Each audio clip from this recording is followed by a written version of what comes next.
আসসালামু আলাইকুম প্রিয় শিক্ষার্থীরা, এই ভিডিওতে আমরা ক্লাস 6 এর ইসলাম শিক্ষা বইয়ের তৃতীয় অধ্যায়ের অনুশীলনীর 75 থেকে 77 পৃষ্ঠার প্রশ্নগুলোর উত্তর নিয়ে আলোচনা করব। আমাদের আগের ভিডিওটিতে জান্নাতুল কমেন্ট করেছে, thank you very much sir, welcome Jannatul. এখানে দেখো 75 পৃষ্ঠায় প্রথমে শূন্যস্থান, তারপর বাম পাশ ডান পাশ, এরপর সংক্ষিপ্ত এবং বর্ণনামূলক প্রশ্ন, তারপরে বহু নির্বাচনী, এরপরে রয়েছে কিছু সৃজনশীল প্রশ্ন। এই সবগুলো প্রশ্নের উত্তরই আমরা স্টেপ বাই স্টেপ দেখব। তাহলে প্রথমে চলো আমরা এই যে শূন্যস্থান পূরণ সেইটা দেখে নেই। তার আগে জানিয়ে রাখি, তোমাদের কিন্তু এর আগের অধ্যায়গুলোরও ভিডিও আমাদের চ্যানেলের প্লেলিস্টে দেওয়া আছে, ডেসক্রিপশনে লিঙ্ক আছে, তোমরা সেখানে ক্লিক করে দেখে নিতে পারো, অথবা চ্যানেলের ভিতরে ঢুকে প্লেলিস্ট থেকেও দেখে নিতে পারো। শূন্যস্থানের প্রথমটা হলো মাখরাজ হলো, তারপর ড্যাশ স্থান। এর অ্যান্সারে আমরা লিখব হলো মাখরাজ হলো উচ্চারণ স্থান বা উচ্চারণের স্থান। তাহলে একের উত্তরটা হলো উচ্চারণ, এই খালি জায়গায় বসাবে। তারপর জাউফ হলো, এইখানে খালি জায়গায় বসবে মুখের ভিতরের খালি জায়গা। এরপর সূরা আল ফালাক পবিত্র কোরআনের এই যে খালি জায়গা, এখানে বসবে হলো 113তম সূরা। তারপর সূরা আল হুমাজাকে খালি জায়গায় বসবে দুটি তারপর অংশে ভাগ করা যায়। তারপর হাদিসের অপর নাম হলো, এইখানে সুন্নাহ বসাবে এই খালি জায়গায়। আর পরবর্তীতে বাম পাশ ডান পাশ রয়েছে এখানে। প্রথমটা হলো পবিত্র কোরআনের প্রতিটি হরফে এর সাথে মিলবে হলো 10টি নেকি পাওয়া যায়, অর্থাৎ এই যে 3 নম্বরটা। তারপর দ্বিতীয়টা তাজবিদ অনুযায়ী কোরআন, তারপর পড়া আল্লাহ তাআলার নির্দেশ, তাহলে এটার সাথে মিলবে হলো একদম শেষেরটা 5 নম্বরটা। তারপর 3 নম্বর সূরা আল ফাতিহাকে ফাতিহাতুল কিতাব বলা হয়, তাহলে এটা হলো 1 নম্বরটা। এরপর মিথ্যাবাদীকে কেউ সহযোগিতা করে না, এটা মিলবে 2 নম্বরটা। এরপর অবিশ্বাস ও সন্দেহের কারণে সমাজে অশান্তি সৃষ্টি হয়, তাহলে এটার সাথে মিলবে হলো 4 নম্বরটা। এরপর এখানে সংক্ষিপ্ত কোয়েশ্চেন আছে 3টা। প্রথমটা আল কোরআনের সংক্ষিপ্ত পরিচয় দাও, এর আনসারে আমরা লিখব হলো আল কোরআন হলো মুসলমানদের প্রধান ধর্মগ্রন্থ। এটি আল্লাহর বাণী যা ফেরেশতা জিব্রাইলের মাধ্যমে নবী মুহাম্মদ সাল্লাল্লাহু আলাইহি ওয়াসাল্লামের কাছে পাঠানো হয়েছে। কোরআন আরবি ভাষায় লেখা এবং এতে 114টি সূরা রয়েছে।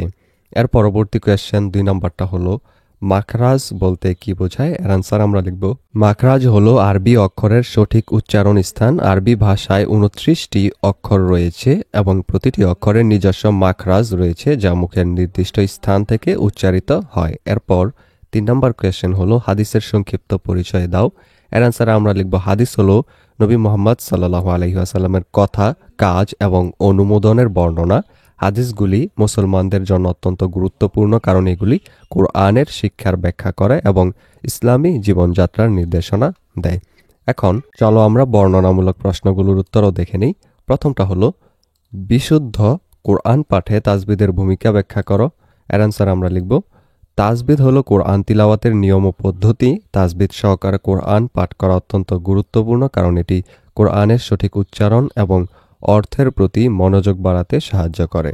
তাজবিদ কোরআন তিলাওয়াতের সৌন্দর্য বৃদ্ধি করে এবং আল্লাহর সন্তুষ্টি লাভের উপায়। তারপর সূরা আল ফাতিহা ব্যাখ্যা করো, এটার অ্যান্সার আমরা লিখব সূরা আল ফাতিহা কোরআনের প্রথম সূরা এবং এটি নামাজের একটি গুরুত্বপূর্ণ অংশ। সূরাটিতে আল্লাহর প্রশংসা, তার প্রতি কৃতজ্ঞতা এবং সরল পথের জন্য প্রার্থনা করা হয়েছে। সূরা আল ফাতিহা আমাদের আল্লাহর সাথে সম্পর্ক স্থাপন করতে এবং তার সাহায্য চাইতে শেখায়। তারপর 3 নম্বর কোয়েশ্চেন হাদিসের আলোকে নৈতিক ও মানবিক মূল্যবোধের পরিচয় দাও, এর অ্যান্সার আমরা লিখব হাদিসে নৈতিক ও মানবিক মূল্যবোধের অনেক উদাহরণ রয়েছে। নবী মুহাম্মদ সাল্লাল্লাহু আলাইহি ওয়াসাল্লাম সর্বদা সত্য কথা বলতে, ন্যায় বিচার করতে, দরিদ্রদের সাহায্য করতে এবং অন্যের প্রতি সহানুভূতিশীল হতে উৎসাহিত করেছেন। হাদিসগুলি আমাদের শেখায় যে কিভাবে একজন ভালো মানুষ হওয়া যায় এবং সমাজের উন্নতিতে অবদান রাখা যায়। এরপর আমাদের জন্য রয়েছে কিছু বহু নির্বাচনী কোয়েশ্চেন। 1 নম্বর মহানবী সাল্লাল্লাহু আলাইহি ওয়াসাল্লাম কত বছর বয়সে নবুয়ত প্রাপ্ত হন, অ্যান্সার হবে গ 40। 2 নম্বর আল্লাহ তাআলা সর্বমোট কতটি আসমানি কিতাব নাজিল করেছেন, অ্যান্সার হবে ঘ 104টি। 3 নম্বর নিম্নের কোন সূরাটি আল কোরআনের সর্বশেষ সূরা, অ্যান্সার খ সূরা আন নাস। এরপর উদ্দীপকটি পড়ব, 4 এবং 5 নং প্রশ্নের উত্তর দিব। উদ্দীপকটা হলো সাবিহা ও মালিহা দুই বান্ধবী। সাবিহা সবসময় নামাজ পড়লেও মালিহা মাঝে মাঝে নামাজ পড়ে না। তখন সাবিহা মালিহাকে বুঝিয়ে বলে যে শয়তান সবসময় আমাদের পিছু লেগে থাকে, আমাদেরকে ভুল পথে পরিচালিত করার চেষ্টা করে, দিন থেকে দূরে সরিয়ে রাখে। এসব থেকে রক্ষা পাওয়ার জন্য সবসময় আল্লাহর সাহায্য চাইতে হবে এবং আল্লাহর হুকুম আহকাম মেনে চলতে হবে। কোয়েশ্চেন হলো, সাবিহা মালিহাকে যে কথাগুলো বলেছে তা নিম্নের কোন সূরায় বর্ণিত হয়েছে? এটা হবে ঘ সূরা আন নাস। এরপর 5 নম্বর কোয়েশ্চেনটা হলো, উদ্দীপকে উল্লেখিত সূরাটির মর্ম কথা হলো। অ্যান্সার হবে খ 1 এবং 3, অর্থাৎ মানুষ যেন আল্লাহর ইবাদত না করে শয়তান সে কুমন্ত্রণা দেয়। তারপর 3 নম্বর হলো শয়তানের কুমন্ত্রণা থেকে বাঁচার জন্য আল্লাহর নিকট আশ্রয় প্রার্থনা করা। এর পরবর্তীতে এখানে সৃজনশীল কোয়েশ্চেন রয়েছে 2টা। প্রথমটার যেই উদ্দীপক সেটা হলো আব্দুর রহিম সুললিত কণ্ঠের অধিকারী হলেও তাড়াতাড়ি কোরআন তিলাওয়াত করেন, ফলে মাঝে মাঝে কিছু ভুল হয়ে যায়। অপরপক্ষে তার সহপাঠী আব্দুল করিমের কণ্ঠস্বর সুমধুর নয়, কিন্তু তিনি দেখে ধীরে ধীরে ও সুস্পষ্টভাবে কোরআন তিলাওয়াত করার আপ্রাণ চেষ্টা করেন। এখানে যেই উদ্দীপকগুলো দেয়া থাকবে সেগুলো তোমরা খুব ভালোভাবে পড়বে, ওইটা অনুযায়ী তোমাকে গ এবং ঘ নং কোয়েশ্চেন করা হবে। আর ক খ যে 2টা কোয়েশ্চেন এগুলো তোমাকে নিজ থেকে জ্ঞানমূলক এবং অনুধাবনমূলক করা হবে, যাতে করে তুমি নিজের থেকে এটা জ্ঞান থেকে দিতে পারো। আর গ এবং ঘ হবে উদ্দীপক অনুযায়ী। দেখো এখানে কয়ের কোয়েশ্চেনটা হলো, আল কোরআনে অবতীর্ণ পূর্ণাঙ্গ প্রথম সূরা কোনটি? এর অ্যান্সার আমরা লিখবো হলো আল কোরআনের অবতীর্ণ পূর্ণাঙ্গ প্রথম সূরা হলো সূরা আল ফাতিহা। এরপর খ নাম্বার কোয়েশ্চেনটা হলো, হে আমার প্রতিপালক আমাকে জ্ঞানে সমৃদ্ধ করো, আয়াতটি ব্যাখ্যা করো। এর অ্যান্সারে আমরা লিখবো আল্লাহর বাণী, হে আমার প্রতিপালক আমাকে জ্ঞানে সমৃদ্ধ করো। এটি কোরআনের সূরা তহার 114 নং আয়াত। এখানে জ্ঞান বৃদ্ধির জন্য আল্লাহর দরবারে মুনাজাত করার কথা বলা হয়েছে। জ্ঞানার্জন করা প্রত্যেক মুসলমানের জন্য ফরজ, কেননা শিক্ষা ও জ্ঞানের মাধ্যমে আমরা আল্লাহ তাআলাকে চিনতে পারি, তার বিধান জানতে পারি। সুতরাং আমরা ভালো করে লেখাপড়া শিখব, জ্ঞানার্জনে কোনোরূপ অবহেলা করব না, আর সাথে সাথে আমাদের জ্ঞান বৃদ্ধির জন্য আল্লাহর নিকট মুনাজাত করব, কেননা মহান আল্লাহই সবকিছুর মালিক। এর পরবর্তীতে গ এবং ঘ নং 2টা কোয়েশ্চেন হলো, আব্দুর রহিমের কোরআন তিলাওয়াতে শরীয়তের কোন বিধানটি পালন হয়নি ব্যাখ্যা করো। এরপর আব্দুল করিমের কোরআন তিলাওয়াতের পদ্ধতিটি পাঠ্য বইয়ের আলোকে বিশ্লেষণ করো। এই 2টা কোয়েশ্চেনের আনসার আমরা দিয়ে দিচ্ছি। আমরা এটা পড়বো না, যেহেতু এখানে বোঝানোর কিছুই নেই। তোমরা একটু ভিডিওটা পজ করে করে উত্তর দেখে নাও, না হলে আমরা পড়লে ভিডিওটা বড় হয়ে যাবে। উত্তর এখান থেকে শুরু। এটা হলো গ এর উত্তর। তোমরা একটু ভিডিওটা অফ করে করে দেখে নাও। এরপর এই যে এইটা নিচের এটা হলো ঘ এর উত্তর। এটাও তোমরা একটু ভিডিওটা পজ করে করে দেখে নাও। এর পরবর্তীতে চলো আমরা 2 নাম্বার যে কোয়েশ্চেনটা আছে সেইটার উত্তরটা দেখে নেই।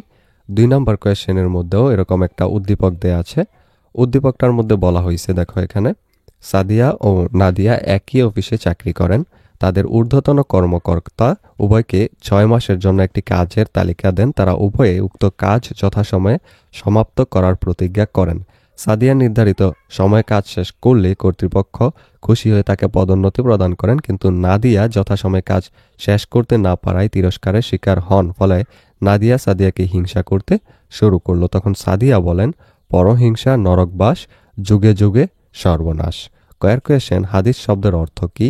এর আনসার আমরা লিখব হাদিস, অর্থাৎ আল হাদিস এই শব্দটির অর্থ হলো কথা বা বাণী।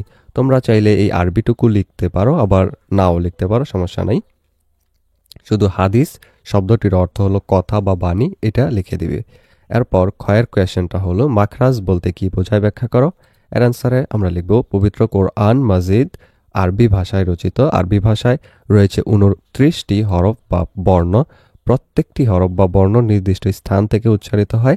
আরবি বর্ণ উচ্চারিত হওয়ার স্থানকে মাখরাজ বলে। মাখরাজগুলো মুখের 5টি স্থানে অবস্থিত, এগুলোর মধ্যে হলক বা কণ্ঠনালী অন্যতম।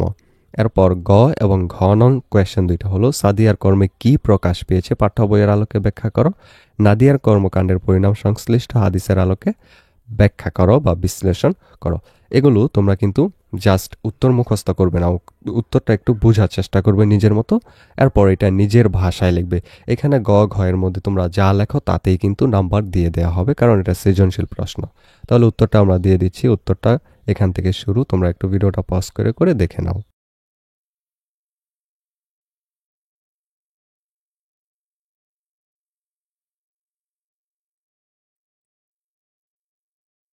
এই ভিডিওটি এই পর্যন্তই। ভিডিওর এই পর্যায়ে একটা আপডেট জানিয়ে রাখি, যারা সবগুলো বিষয়ের প্রাইভেট একই জায়গায় কম খরচে পড়তে চাও অথবা পড়ালেখার পাশাপাশি ইংলিশ স্পোকেন শিখতে চাও বা গ্রাফিক্স ডিজাইন শিখে স্কিল ডেভেলপ করতে চাও, তারা ডেসক্রিপশনে দেওয়া লিঙ্কে ক্লিক করে বিস্তারিত জেনে যদি ভালো লাগে তাহলে যে কোনো কোর্সে ভর্তি হয়ে যেতে পারো আজই। এবার চলো ভিডিওতে ফিরা যাক। পরবর্তী ভিডিওতে আমরা এর পরের যে অধ্যায়টি রয়েছে, চতুর্থ অধ্যায় আখলাক, এই অধ্যায়টির সবগুলো প্রশ্নের উত্তর নিয়ে আলোচনা করব। সেটা পেতে হলে অবশ্যই চ্যানেলটিকে সাবস্ক্রাইব করে রেখো এবং এই ভিডিওটি ভালো লাগলে একটা লাইক করে দিও, পাশাপাশি তোমার ফ্রেন্ডদেরকে শেয়ার করে দিতে ভুলো না কিন্তু।